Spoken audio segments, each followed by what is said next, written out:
Welcome to the For Love and Money podcast, the show where business and social purpose meet to inspire a movement for positive change. Here's your host, Carolyn Butler-Madden. My conversation today is with ter Weeme, a lifelong activist for purpose and a global leader in values-based business. Peter's career has spanned corporate, government and non-profit sectors across North America, Europe, Asia and Australia. With an MBA in environmental management and a deep commitment to social change, he has designed campaigns and initiatives addressing issues from public health and climate action to environmental conservation, diversity and inclusion.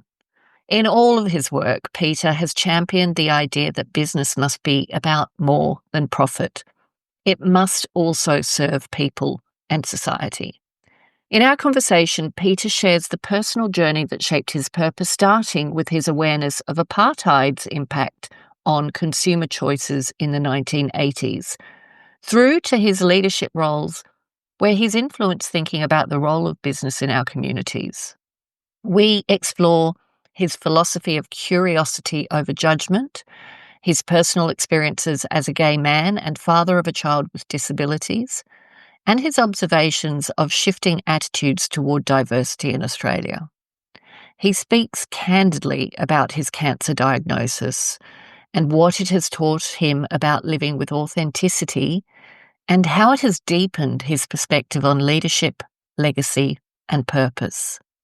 This is a deeply inspiring conversation with someone who has not shied away from difficult spaces and who continues to teach us how to lead with courage, humanity, and love.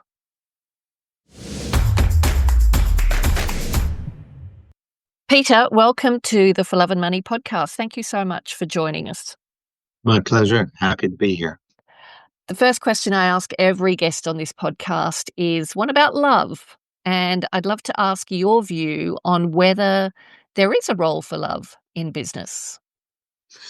I don't think it's talked about very much, actually. I think this has probably been the first time I've ever been asked about the role of love in business. But I think it actually plays an important role. I mean, love has many different dimensions to it, and certainly in the work world. Like, do you love your work?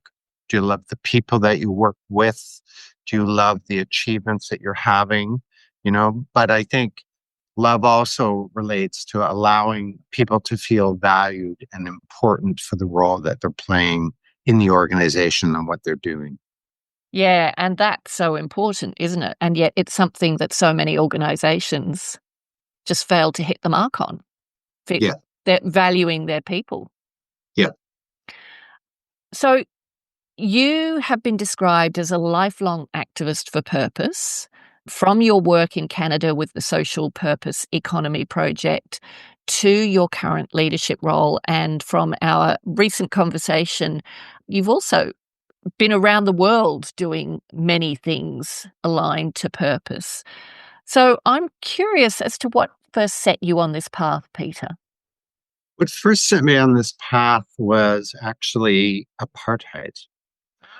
And I started, and that was in the 80s. I know I'm an old man, but I'm right with you. at that time, people started to take more of an interest in apartheid. And so I started looking at the products I was buying. And that kind of took me down that path of, the things that I was consuming and where my money was going. And then I had a friend who was into organic food.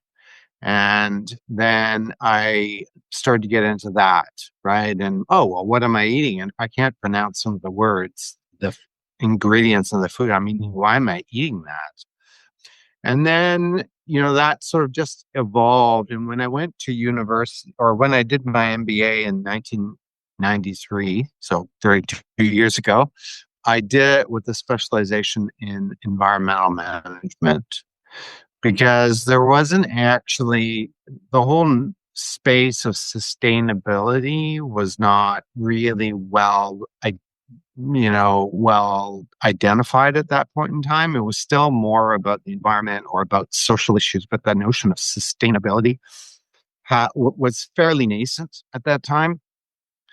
so I did that MBA in environmental management, and then I started doing work with corporations as a consultant around environmental issues of various kinds. And then I moved into social issues as well.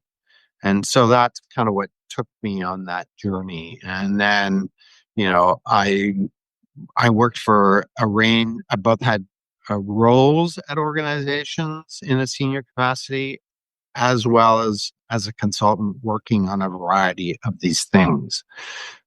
The purpose space really did not emerge until fairly recently, actually, probably I would say in the last decade, really. Yeah. I mean, companies might have talked about purpose, like what's our purpose?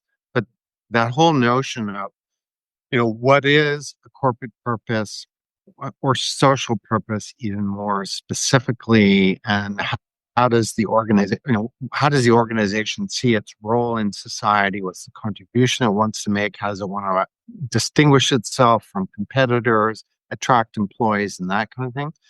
I would say is a more recent phenomenon. So I entered this space earlier than the purpose movement, but that morphed from environment and social and corporate social responsibility into now what we would call the purpose movement or the purpose space. Really interesting how you know what started you in this. I didn't expect that for you to say apartheid, and I just wanted to share with you that I was living in London in the 80s and working in the dark arts of marketing and in the agency world. But one of my incredible memories is attending the Free Nelson Mandela rally at Hyde Park. And it had an enormous impact on me. I remember seeing Archbishop Desmond Tutu, who's an amazing speaker. And Good man. oh, really? Oh my God. What a legend. Yeah. How Yeah. was Yeah. that? How was that? How did you meet him? I participated in something called the Governor General's Leadership Forum in Canada, and it happens roughly every 4 years, where they bring together 225 people in Canada, and they put you into 15 groups of 15 people from different, and they involve, you know, civil servants and people from the nonprofit world and the business world and so on, and people with disabilities and people from like all kinds of diversity. And we started out, it's a 2 week program, leadership program. And we started out in Winnipeg for 4 days, where we had a variety of speakers, including the founder of Cirque du Soleil. And, you know, we had the Aga Khan and all these people speak to us. That's Like, it was really crazy. amazing. And one of them was Archbishop Desmond Tutu. And I remember asking him a question, and he said, "Oh, you're cheating because you're asking a two-part question." Because I thought, hey, I'm not going to have this man in front of me again in my Absolutely. life. Ask him two questions. Do you But remember yeah, what the so questions were? it was around, oh God, what did I ask him specifically? I think it was, you know, I can't fully remember what I asked him, but it was brilliant at the time. I'm sure it was brilliant at the time. And the fact that you actually got to ask him not one, but a two-part question is amazing. I'd love to ask you, Peter, looking back on your clearly very rich career and one where you entered this space early, what are the moments you feel most proud of? You know, where perhaps you saw purpose shift an organization, an industry, or even an individual? I think probably the proudest thing is getting people to think differently and to expand their thinking.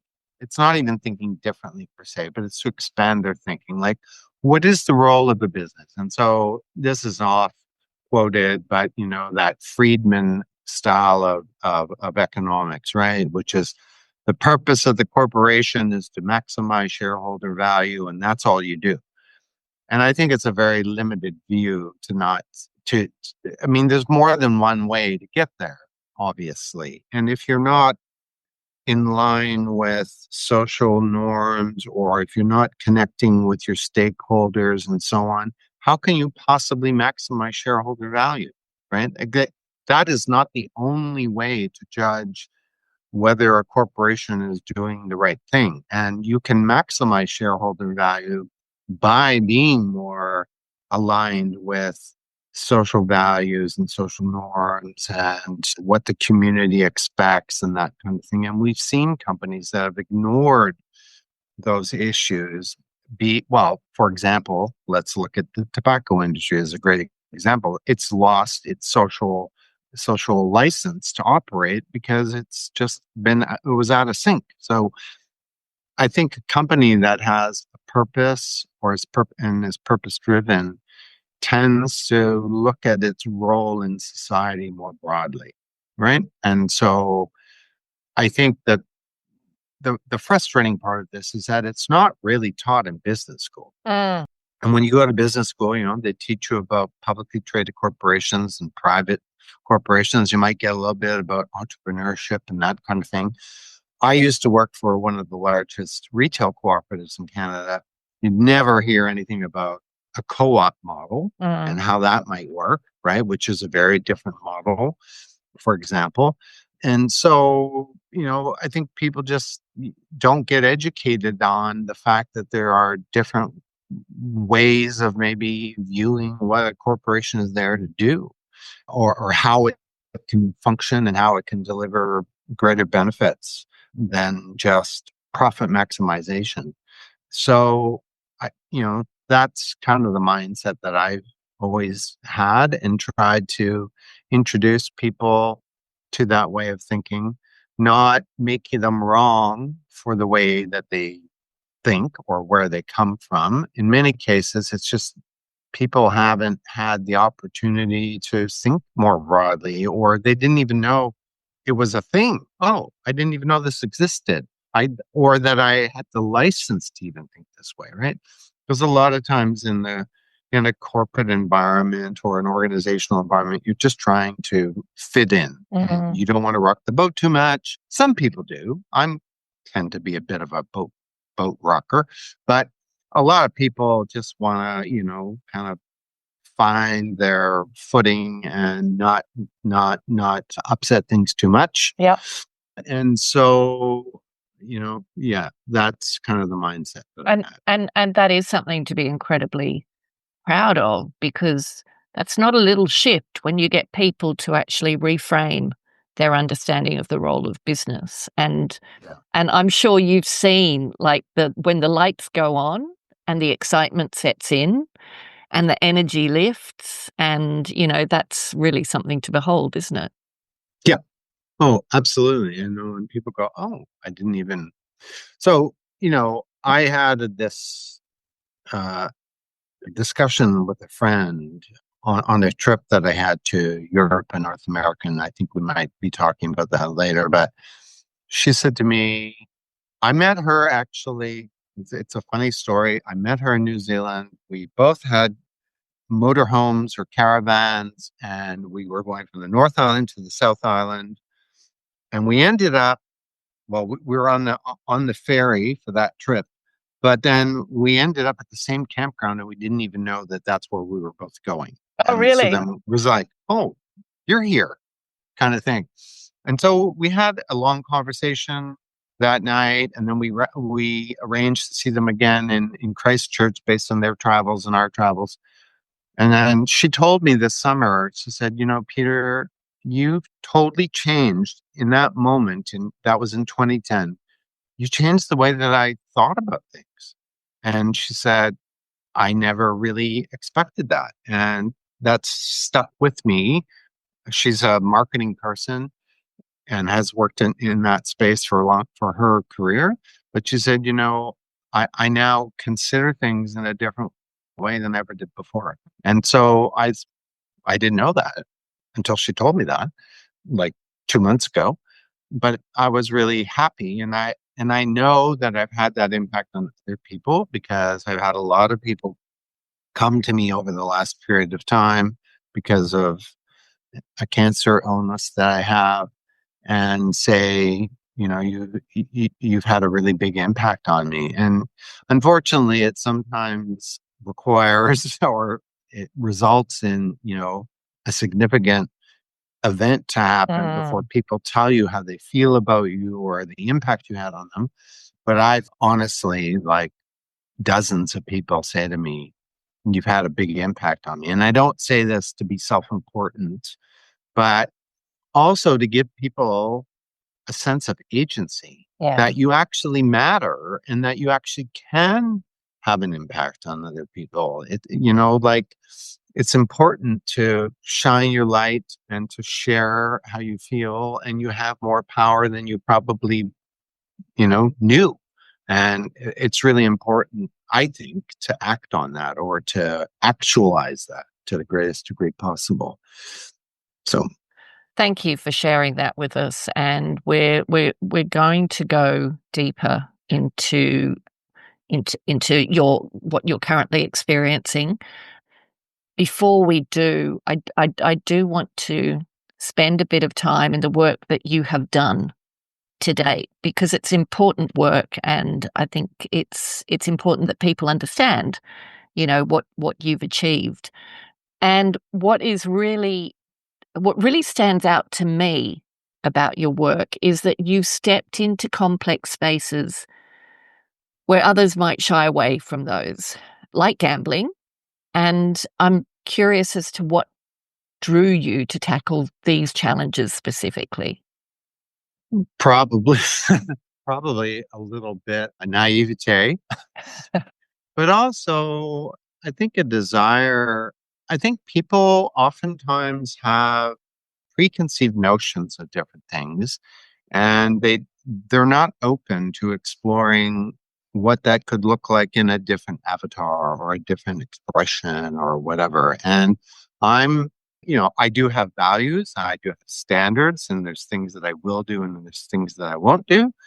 But I think it's important to also look at things that are maybe on the edge or the outside and say, how can we bring this into a more central place and change maybe people's perspectives on things and allow them to be a little bit less judgy about stuff? Because, I mean, listen, the reality is there are certain products or industries or things that we may or may not agree with as people. But for the same token, it's not always a black and white situation. And I think, you know, it's it it's in between that, the 50 shades of gray kind of thing that, we need to focus on, and we need to explore in more detail than just, writing something off. And so, I spend a lot of time asking people questions and trying to understand their perspective and where they come from. I was previously in a relationship for a long period of time, and you know, my my partner had very strong opinions about certain things and was not afraid to share them. I had a different modus operandi, and I was always asking a lot of questions. And it wasn't that I didn't have my own beliefs or my own standards or what have you, but I wanted to understand the way that people thought and what drove them to that place, right? And I think there is more that unites us than separates us as people. We all fit into that Maslow's hierarchy of needs and that kind of thing. We all want to be loved, and we all want to feel important, and we want to have a nice house, and we all want to have a good life, and everybody wants that, regardless of their political ideologies or what have you. And so, just understanding where people come from and what they think and what's important to them, I think, is a really important thing to do. And a lot of people don't spend enough time doing that. They just have their opinion, and they're there to convince others of that. And have seen the impact of that in politics, and we certainly see that now in the United States. and it's just us versus them. And that is not going to get us out of the intractable challenges facing the planet. It just isn't. No. And I love and I share your philosophy. Between black and white, there aren't just grays, there's a whole spectrum of color, right? And that's where that too. And that's where real life is. And this idea of curiosity over judgment, like with judgment, you never create change. With judgment, you put a line in the sand and you say, you're over there, I'm over here. That's my line in the sand. You're never going to get people to shift their position and move over. But No.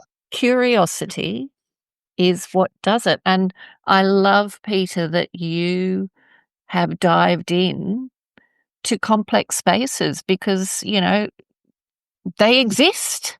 They exist. And the opportunity for change, starting with shifts, is right there. And if nobody is tackling it, nothing will change. So I'd just like to,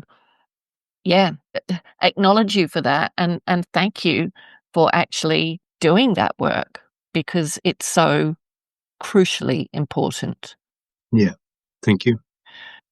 So, what are some of the things you have learned about leading change within industries, within complex industries? Well, some of it goes back to what we've talked about already, right? Which is understanding the headspace of the different people and environments that you're working in. So I think that's a really critical foundation spot. I also think and it also just learning more about the industry or the company or what have you that you're working with. I think a lot of times there's a fear of looking stupid by asking, questions about things like, oh, I'm a leader, I'm supposed to know this stuff. And I think, every organization is different and operates differently. And so asking lots of questions about how they're functioning or why they have, the mindset that they have and that kind of thing is really, really critical. And I think, a good leader spends a lot of time, listening and not talking. There is a time for talking as a leader, but I also think many times I've seen some people in senior roles come in and they're just like, a cowboy throwing their weight around and their opinion around and in their mind, the smartest person in the room. And that I think is not the best way to reach people. It's to let them, express themselves, to tell you what's on their mind, right? And that whole notion of a listening tour, which I've done in some of my roles where you go around and you just listen and you ask some questions, I think is really, really critical. That doesn't mean that you just stay there and that's all you do. I mean, but it's important that before there's an expression about ready, shoot, aim. And that's not, from my perspective, the way to do this properly is to ask a bunch of questions and to listen. And then you can, ready, aim, shoot, as opposed to just running around, flying off the cuff and pretending like you know everything. So I think that's really critical as well. Listen, ready, aim, shoot. I like that. Listen first. Yeah, we could all do with doing more of that. Let's talk about inclusion and the broader impact of inclusion. Yeah. What does authentic diversity and inclusion look like in practice? So you've championed this throughout your career. What does it look like? I'm a gay man. I'm not afraid to say that, and I've been out since in over 45 years or something, or 40 years plus. I have a child who has disabilities, so I'm very sensitive to to this whole notion of diversity and inclusion, and certainly authentic diversity and inclusion. Unauthentic diversity and inclusion is just a tick box exercise, right? And so authentic diversity and inclusion is having difficult conversations about what does it mean to be. Here's a great example, actually. Last Friday in Australia was Wear It Purple Day, right? And that's a day to acknowledge and celebrate young people who are LGBTQ plus and to support them. And you do that by wearing a purple shirt or a purple sweater or whatever the case may be. And I did that. And I put it on the office's sort of social media platform internally. I also put it on LinkedIn and on Facebook and on Instagram, because I wanted also people to even know that this day existed and to know what the issue was. And what I said in my post is, we've all felt, every single person has felt at some point in time, if not multiple times, I don't belong here, or I'm not recognized for here, or I was picked last on the team, or whatever the question, whatever the case may be. And so we can all identify with that. And so, inclusion or diversity and inclusion is about recognizing that we've all felt like an outsider at some point in time, and creating an environment where everybody feels that they're valued for who they are, regardless of their orientation or their, who they want to be with in their life, or like there's a whole bunch of different dimensions to what also diversity, and inclusion can look like, or your definition thereof. But just creating an environment where people feel they can bring their whole person to work, to home, to wherever it may be, is, I think, a part of authentic diversity. And as leaders in an organization, you also have to talk about that stuff. You have to show that it's important to recognize, I was just talking to a woman today who is from the South Asian community, who's a female, right? And there's certain norms that they're expected to conform with culturally. Yeah. And I said, we were talking about a day that's happening tomorrow, which is it's called Walk and Talk for Diversity. As a company, we're having this day where we get to talk about, what does that mean? What does diversity look like? What are some challenges you've had? How can we support you? That kind of thing. And I said, you really need to be strong about who you are and not apologize, because a lot of times I think the mindset is,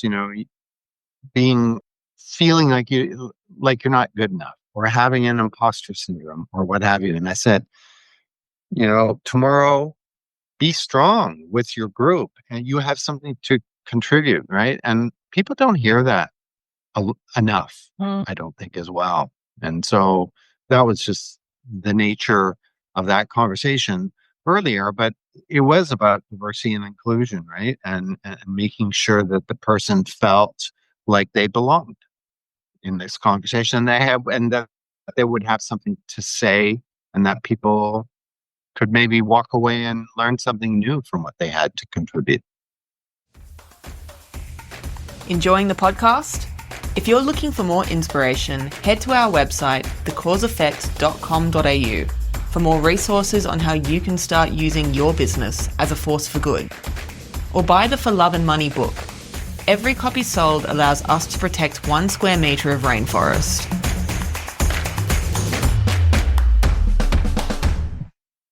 It is such a simple concept, and one that many of us take for granted, right? That sense of safety, security, I belong here. You don't even question it. Yeah. And yet when you think of how many people in organizations across this country and across the world who don't feel valued, who don't feel safe to bring their whole selves, wherever it may be. And as a result, the impact of that on the individual, but also everyone's worse off. The individual's worse off, but the organization is worse off. Like, they're not bringing their best. They're not bringing their best ideas and thoughts and the value they can create. And it's. Do you feel in the last few years there's been a strong shift forward in Australia? Yes, there has been a shift. Well, let's put it this way. I see, especially in a place like Sydney, for example, where I am based, that there is an acknowledgement and a celebration of people who are LGBTQ. I also know, and I've gone to different neighborhoods in Sydney, that there are diverse, ethnic groups or multicultural groups. I was really appalled this past weekend for people who were, the white Australian group that was trying to stop immigration or migration into the country. And it's like, what gives you the right to think that white people who subjugated and did terrible things with Indigenous people as well are better and deserve to be here in a way that anybody who comes from a different community is not allowed to be? Like, how's that okay? First of all, and like, what thought process is going on in your mind that you should be allowed to be here and nobody else that is any different is not allowed to be here? I don't understand. And you're referring to the anti-immigration Yes. protest that just Yes. happened, which is just horrific. And there was 15,000 people. I know. In Sydney alone. So, and in other cities as well. So it's not just a totally fringe thing, right? Like, there are people who believe this. And I don't if you look at the diversity of Australia, it's a very, after the white Australia policy kind of went away about 50 years ago, there is a great diversity in this country, and the country is better for it. And so, as I said earlier, I'll bring this back again. I do have this cancer situation, and my lead doctor, is a woman, number one. Number two, she's originally from Sri Lanka. She came here at 15, and she came as a refugee. And she's a great example. It's kind of emotional for me because I have a really great relationship with her as well. But, she came to this country and she is the leading cancer neurologist in Sydney. Huh. And other people would say, oh, we should never have let them into the country. And it's like, this person has made a great contribution. And why wouldn't we allow that to happen? Why wouldn't we celebrate that? And why wouldn't we say we're richer for that diversity? Absolutely. than just one group? And this is a nation built on immigration. Yeah. So for just one like group, Canada, and just like the US and a few other countries, absolutely, Britain, and even now increasingly Europe. I share your emotion. I always have on the subject of refugees, asylum seekers. It's always been something that I've felt incredibly strongly about, and I've never really been entirely sure where it came from, apart from my mother, who, I guess, and the fact that we lived around the world. But I've recently been delving into family history, and it's become even more personal for me because I discovered that my grandfather, who wouldn't talk about his past, was the child of a relationship between a Chinese man in Bendigo and a young white Anglo-Australian woman. And he was deported as part of the White Australia policy. He was born in Australia, but they had tests. There was the test where they could give a language test in any language, and if you failed it, it's this whole thing that I've found out about as I've looked into the history. So they could give a test in German, and if you couldn't translate it from German into English, then you'd failed. And I assume that's what happened to him because he was deported as a child. And he did eventually make his way back, but it was many, many decades. So, yeah, it's Bizarre. crazy that all these years later we're back here, Yeah. right? And, we do like to think about it as fringe, but it's a movement that's growing and, yeah, hopefully it stays well into the minority. Yes. Peter, you've shared openly about your diagnosis. You've shared it here. And I know it's been a confronting journey, but what has this experience taught you about life, about what's important in life? I think that, there's a variety of aspects. I mean, one of them is being confronted with your own mortality. And, we all know that hopefully, we all know that we're going to die at some point in time. But, generally speaking, we assume nowadays that we're going to live well into our 80s or 90s. And so being confronted with this when I'm not that age was remarkable. I had to talk to family members and my child and other people and tell them what was going on. So that was really, emotional and challenging. And I'll be honest, even this morning, I had a hard morning when I got up because, no, I'm on a higher dosage of chemotherapy. It's a pill that I take, and in the last few days, it's just, although I've stopped taking the pill a few days ago because you only take it for a period of time. It takes time to wear off in your body. But I've been really reacting to this. It's been a very high dose, right? And so the point is sometimes you have good days and sometimes you don't, and that kind of thing. But it's also taught me, it's very hackneyed, I guess. We've heard it all the time or many times before, but it's about living in the moment, living the best day you can, being the best person. I try and bring as much positivity to what I'm doing as possible because I think that's really important. And telling the people that you know in your life or who are, important in your life that you love them and that you don't just wait for something dramatic to happen to tell them that because, and being open, I think is really important too. Living with the reality that nobody knows what's going to happen, and I think we try to control certain aspects of our life and some people more than others, but there's no controlling this. Stuff happens. And, I just saw it today on Facebook. I have a friend and she had cancer 3 years ago 4 years ago, she was diagnosed with cancer. 3 years ago, she had this 1 year anniversary of, okay, I had a year ago and I've licked it or I've successfully come out of it. And then she announced today, I've got a different kind of cancer and it's back and stage 4, which is the highest stage, and you just realize that you can't take anything for granted.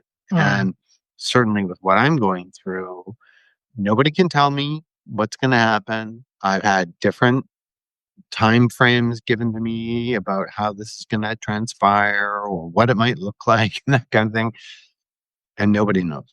And that's not to say that doctors and other professionals are don't know what they're doing, but there's a lot of variables to this. And so to come back to what you said, I think the most important thing, and certainly what I've discovered, is being open about this, sharing it with people, because I think it's important to also take away from a lot of the the fact that people hide this. I get no, and then everybody has to do what they feel comfortable with. Yeah.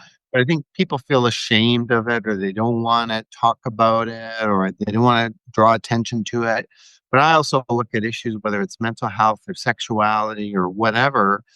If we don't talk about it, then people don't feel comfortable about these issues. And so with this, I have a pretty severe form of cancer, and I don't know exactly what the future is, but talking about it, letting people ask questions, I think the hardest part is that everybody has, oh, I read a book, I read this article about this cure or this, if you only eat pineapple or whatever the case may be, you'll have this lick, right?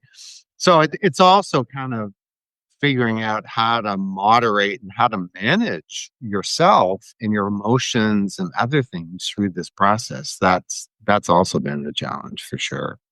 And I imagine because of where you're at, you talk about talking openly about it, but I imagine that people talk openly to you and, share things vulnerably that they may not have otherwise shared. Absolutely. And you learn a lot about the nature of the relationship that you have with these people, because they also, as I said, with my friend who I met in New Zealand, they tell you stuff about the impact that you've had on them. And, again, I talked about wear it purple day, but when this happened to me, which was 6 months ago, and again, I was open about it to tell people on Facebook and Insta and LinkedIn that this was happening. I had over 700 people react and contact me. And it's great to have that. That has helped me get through this process, because I have every day, literally every day, somebody is in contact with me asking me how I'm doing or how I'm feeling. And knowing that you're not just on this journey, you're alone, I think has a big role, helps get through it, because there are, as I said earlier, there are hard days, right? So that's been really, really important. And then also exposing a larger audience of people to the fact that this can happen to anybody at any time. And, when I shared this with people, my message was, tell the people who are close to you now what they mean to you. Don't wait for another excuse or another, you know, don't wait till it's too late for Yeah. people to know the impact that they've had on you, or the nature of the relationship that you have with them and what it's meant to you. As you're talking, a lot of the work I do in purpose, it starts with who. This idea of purpose is all about your why. I actually believe it starts with who you are Yeah. as a person, for a personal purpose, but who an organization is. And it strikes me listening to you, we started this episode with your work in leaning in to dark and complex spaces and doing the work there. And, that reflects who you are, Peter.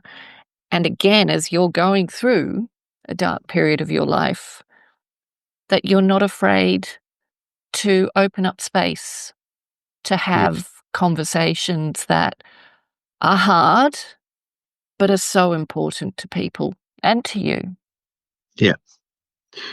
And I think also, when you think of the role of a leader in business, or a senior person in business, for example, I think bringing your whole person, to the work that you do, and letting people know some of the challenges that you're facing, you give people the license to be themselves, and I think life is, we can't clearly delineate personal from professional. There is an overlap, right? And Yeah.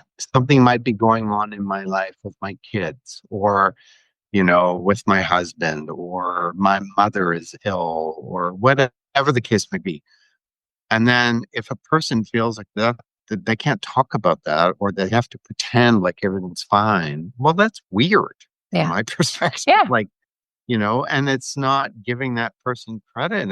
And you, as a colleague or a leader or whatever, can be more supportive of that person if you know, a bigger picture as opposed to just their work product. Yeah. It feels like we've created workplaces that were made for factory settings. Yeah. You wanted people to keep focused on the factory line, so they couldn't bring anything else to that. But Yeah. most of us don't work in factories, No. and yet we're still working to those same settings. And yeah, that's such a important message that you've shared there. Peter, you talked about your global goodbye tour, and you recently came back from that. What did that experience mean for you, and what did you take away from it? Yeah. So what I call that was my share farewell tour. Because if anybody knows, Cher has had more than one farewell tour. So as Oh, Elton share, as in Cher, yes, SCHER. yeah, Yes, okay. the music and movie star, and so has Elton John and a few others.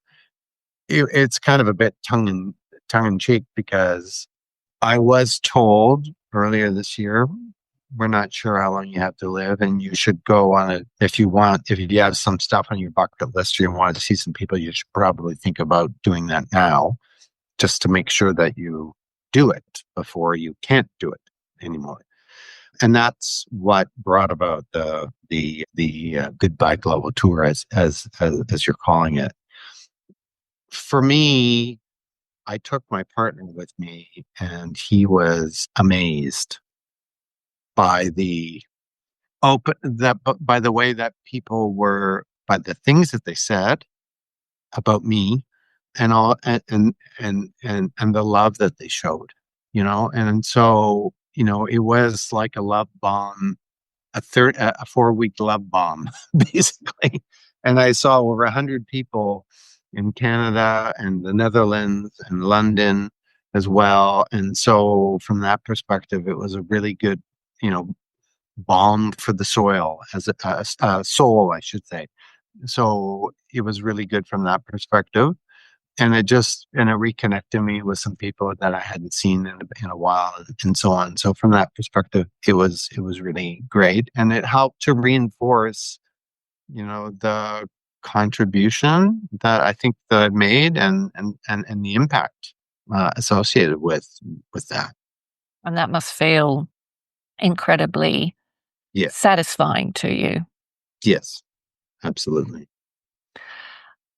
I really appreciate you sharing so openly about your experience on this podcast.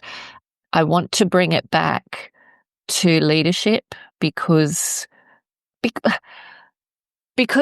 of this is the flame you've carried for so long in your career, isn't it? It's about leadership. It's about leading business, leading organizations into a better place where people are valued, where they feel like they can belong, and where they bring their whole selves and their best selves to work. So I wanted to ask you, how has your perspective on leadership changed since receiving this diagnosis?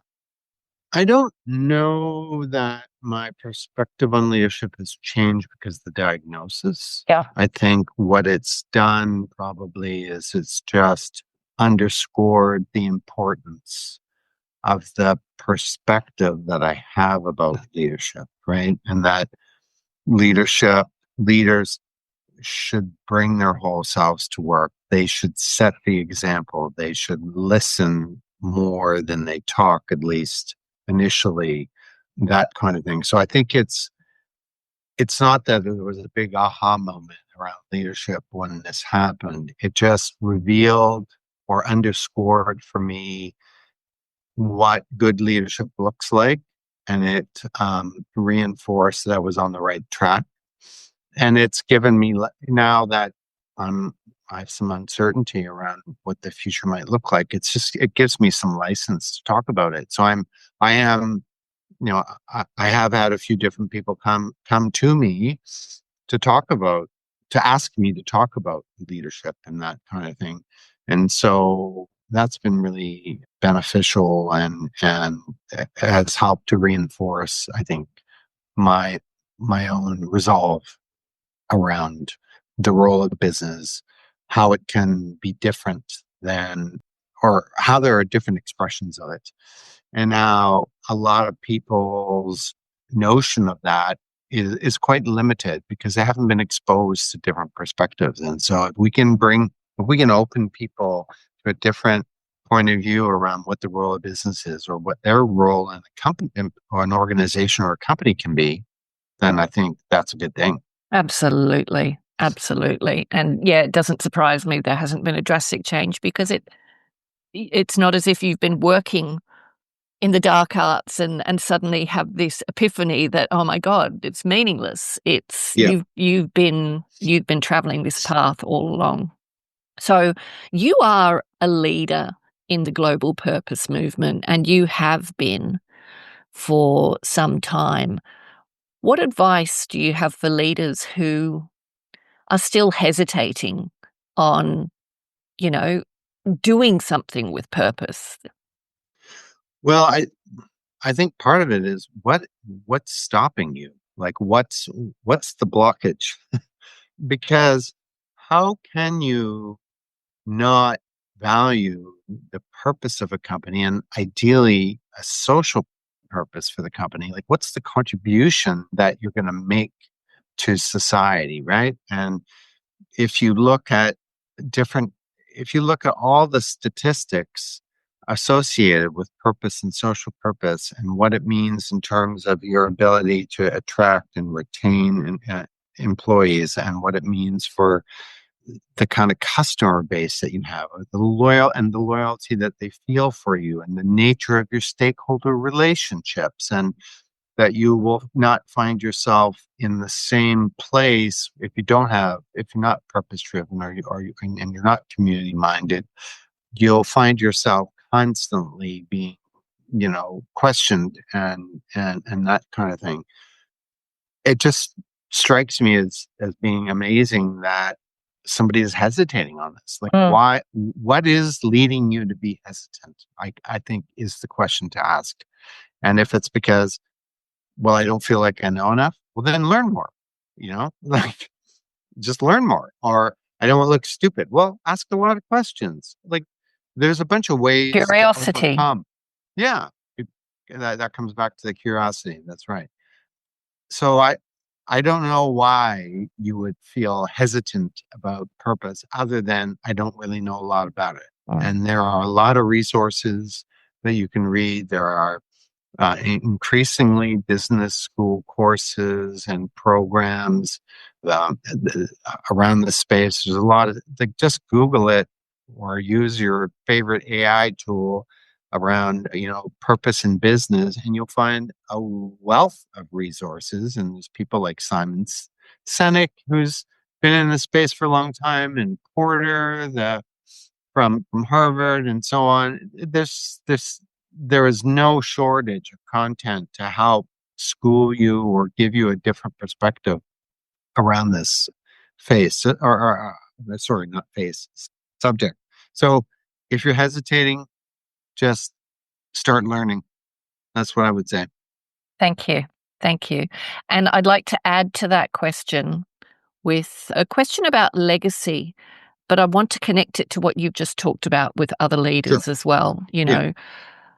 Legacy, I'd love you to share what legacy means to you personally, but also to be able to maybe connect it to leaders and what legacy you think they should be focusing on. Well, I think you have to, first of all, to think about what's the legacy that I want to have. And I don't think a lot of people necessarily think about that. Like, what's the impression? Like, what's the end game? What do I want to leave? How do I want to leave the world better than I found it? right? And so I think that's a large part of what legacy is about. And then it's also, from my perspective, you know, if you're really clear on that, it helps to guide what's a priority to you and what's important to you. And so those are aspects. All of those things, I think, are part of building a legacy that will last and that you're proud of. And sometimes, it can also be asking other people what they think you're good at or where they think you can make a difference. And so you don't have to just do this as one person exercise, talking to other people, your trusted advisors or your friends or what have you, and figuring out what am I good at. But I think another important thing is having clarity around your personal purpose is part of that legacy. So just to give folks a sense of what that might mean, for me, it's giving people the community and the confidence required to solve the world's social and environmental challenges. That's my personal purpose, right? And when you think about that notion of community and confidence, building community is a large part of what I've tried to do, is bring people together and that kind of thing. And then that sense of, so community and then that sense of collaboration, because you can't do this stuff on your own. That's really, that's an important part of it. So also being clear on what your personal purpose is, I think, is a key part of what legacy means, because you can't have a legacy if you don't know what you stand for. And what I have found is having that clarity of my own personal purpose has been clarifying to what I care about and don't care about, or what I want to do or not want to do, both personally and professionally. Thank you. Thank you so much for sharing your wisdom and some of your stories on this podcast. I would love to ask you to close the show out with any final thoughts you may have. As I said earlier, tell the people who are important to you that they're important to you. Don't wait, number one. And then I think the second thing is, don't be afraid. Don't be afraid. Because sometimes we stop ourselves from doing things because we're afraid we might look stupid or we don't have the answer or whatever. And I think fear is a major aspect that stops people from doing the right thing. They're worried about imposter syndrome, as I said earlier, and other things. So let the fear go. And sometimes, being vulnerable, I think it is an important part of helping to discover new aspects of who you are, and to enrolling other people in what you believe in. So that's what I would say. Thank you. Thank you.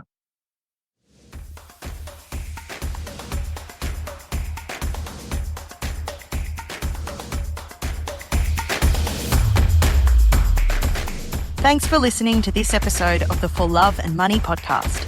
If you'd like to take a deeper dive into the purpose movement, visit us at thecauseeffect.com.au. And remember, doing good is good for business. So if you're not doing good, then what are you doing?